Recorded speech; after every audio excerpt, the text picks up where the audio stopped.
شاہ صاحب آپ سے آغاز کرتے ہوئے یہ کہیے گا کہ ہم جب یہ جنگ سٹارٹ ہوئی تھی اس کے بعد ہم نے دیکھا تھا کہ کچھ ٹائم بعد یہ افغانستان کی جانب سے یہ کہا جا رہا تھا کہ جنگ بند کروا دی جائے. اس طریقے سے معاملات جو ہیں ان کے ہم دیکھ رہے ہیں کہ جو گراؤنڈ ریئلٹی ہے, جو وہاں کی سچویشن ہے, فائنینشلی کرائسس اور سارے معاملات, لیکن اس کے باوجود ہم دیکھ رہے ہیں کہ یہ جنگ جاری ہے اور ابھی بھی وہاں سے جس طرح سے جارحیت کی جا رہی ہے تو اس کا مطلب ہے کہ نہ تو وہ اب اس موڈ میں ہیں کہ اس معاملے کو سلجھایا جائے اور جو پاکستان کی شرائط ہیں ان پر جو ہے وہ سرنڈر کیا جائے. دوسرا یہ کہ آپ کو آگے حالات کیا بنتے ہوئے دکھائی دے رہے ہیں جب ہم یہ اطلاعات بھی سن رہے ہیں کہ چائنیز خوش نہیں ہیں اس سارے معاملات. دیکھیں ہمارا سب سے اہم ایشو تو یہ ہے کہ اس وقت جو پاکستان کا آپریشن جاری ہے وہ میرے خیال میں افیکٹولی ان جگہوں کو نیوٹرلائز کر رہا ہے جو کہ بیس کیمپس کے طور پر استعمال ہوتی رہی ہیں. خاص طور پر جو کراس بارڈر انفلٹریشن تھا ان کا ایک بہت بڑا نیٹ ورک تھا. جتنی آپ فارورڈ بیسس پہ افغان ڈیفینس فورسز کی افغان طالبان رجیم کی جو چیک پوسٹیں تھی تو وہ ایز اے لانچنگ پیڈ استعمال ہوتی رہی ہے, نہ صرف دراندازی کے لیے بلکہ ایون یہاں سے آپ خود کش بمبار ہو گئے یا ایکسپلوسو لیڈنگ جو گاڑیاں تھیں ان کی بھی ترسیل یہیں سے ہوتی رہی ہے. دوسرا جو کہ دیکھیں پاکستان نے جو ٹارگیٹنگ کی ہے قندھار اب اس وقت آپریشنل ہیڈ کوارٹر ہے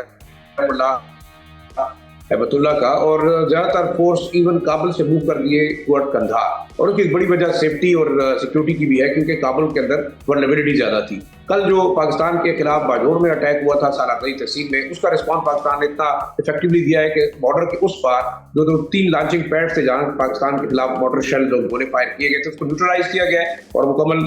جو ہے تباہ کیا گیا ہے. دوسرا قندھار کے اندر جو ڈرون مینوفیکچرنگ یونٹ تھا, مین آپریشنل آپ کواد کاپٹر مینوفیکچرنگ یونٹ, جس کے لیے باقاعدہ ٹیکنیکل سپورٹ حاصل کی گئی ہے ہندوستان سے, اور ایون یہ بھی بتایا جا رہا ہے کہ جو باگرام ایئر بیس تھا اس کے اوپر تقریباً 100 کے قریب جو ہیروک ڈرونز تھے, they are both of Indian and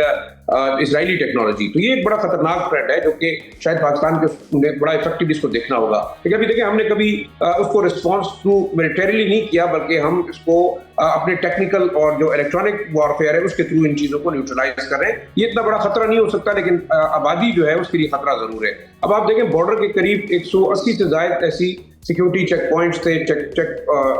check bases تھے جن کو اڑا دیا گیا ہے یا نیوٹرلائز کیا گیا ہے. لیکن باجوڑ, مہمن اور خیبر ایجنسی یہ وہ ایریاز ہیں جہاں پہ آبادی بڑی قریب ہے بارڈر کے قریب, اور پاکستان کی جانب سے یہاں پہ سے ایگریشن نہیں کیا جا رہا. اس کا ریزن یہ ہے کہ دونوں سائڈوں پہ سیم ٹرائبز رہ رہے ہیں, یہاں آبادی بہت قریب ہے بارڈر کے دونوں طرف. لیکن آپ دیکھیں افغان طالبان رجیم کی جانب سے ساؤتھ وزیرستان میں بھی دیکھیں سویلین پاپولیشن کو ٹارگٹ کیا جا رہا ہے اور یہاں بھی کیا جا رہا ہے. جو نیریٹو بلڈ کیا جانا تھا نا کہ 66,000 لوگ جو ہے, خاص طور پر جو آپ کی ہائیبرڈ وارفیئر ہے, انٹرنیشنل جو میڈیا ہے, بے شک اس پہ اب نام لینا چاہیے, بی بی سی ہے یا بی او اے ہے یا ڈی ڈبلیو ہے, وہ ایک چیز کو ٹویسٹ کر رہے ہیں. شاید اس کو ایک ہیومینیٹیرین کرائسس کے طور پہ پیش کیا جا رہا ہے کہ پاکستان کے حملوں کی وجہ سے 66,000 لوگ جو ہے نا ڈسپلیس ہو گئے. دوسری طرف آپ دیکھیں صرف اور صرف سویلین آبادی کو ٹارگٹ بنایا جا رہا ہے. یہ ایک بڑا خطرناک ٹرینڈ ہے میرے خیال میں. آپریشن جہاں تک آپ نے کہا کہ جی کہاں کب تک جاری رہے گا, جب تک پاکستان کے اہداف میرے خیال میں حاصل نہیں ہوتے پاکستان کسی بھی صورت میں اس دفعہ بات چیت کرنے کے لیے تیار نہیں ہے.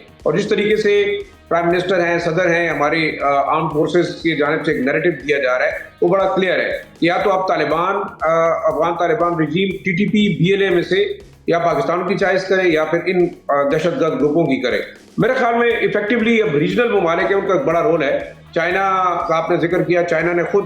1200 دہشت گردوں کی لسٹ تھمائی ہے افغانستان کو جب انہوں نے بات چیت کی بات کی. پھر سعودی عرب سے جب کانٹیکٹ ہوا, سعودیز نے بھی 3,000 القاعدہ ملیٹنٹس کی ایک لسٹ دے دی ہے. تو میرے خیال میں اب دیکھیں یہ جو ریجنل ممالک ہیں they can find a regional solution. امریکہ یا اس کے اتحادی اس جنگ کو بند کرانے نہیں آئیں گے, نہ وہ پاکستان کا ساتھ دیں گے, بلکہ ان کی کوشش ہے. آخری بات کروں گا ہم کہ یہ ویسٹرن بارڈر وولیٹائل رہے اور جو بلوچستان کے اندر راہ اور موساد کی ایکٹیویٹیز ہیں وہ میرے خیال میں بڑی امپورٹنٹ ہے, اس کو کاؤنٹر کرنا چاہیے. بڑی خبر آپ کو دوں کہ ایک اہم کمانڈر جو ہے جو کہ بشیر زیب کے ساتھ تھا اس کو گرفتار کیا گیا ہے کراچی سے, اور انٹیلیجنس شیئرنگ کے بعد بڑا ڈپٹی کمانڈر کہا جاتا ہے کہ اس وقت جو بشیر زیب گروپ کے اندر ہے, اور مزید جو ہے نا وہ شاید انکشافات ہوں گے. نیٹ ورک اس نے ایکسپوز کیا ہے کہ دبئی اور یو اے ای سے کس طریقے سے چینلائز ہوتی تھی funding to B L A اور جو دوسرے دہشت گرد گروپ ہے. تو اٹ مینس کہ پاکستان افیکٹولی ملٹیپل فرنٹ پہ جنگ کو جو ہے لڑ رہا ہے. سبسکرائب کریں اور بیل دبائیں تاکہ کوئی خبر رہ نہ جائے.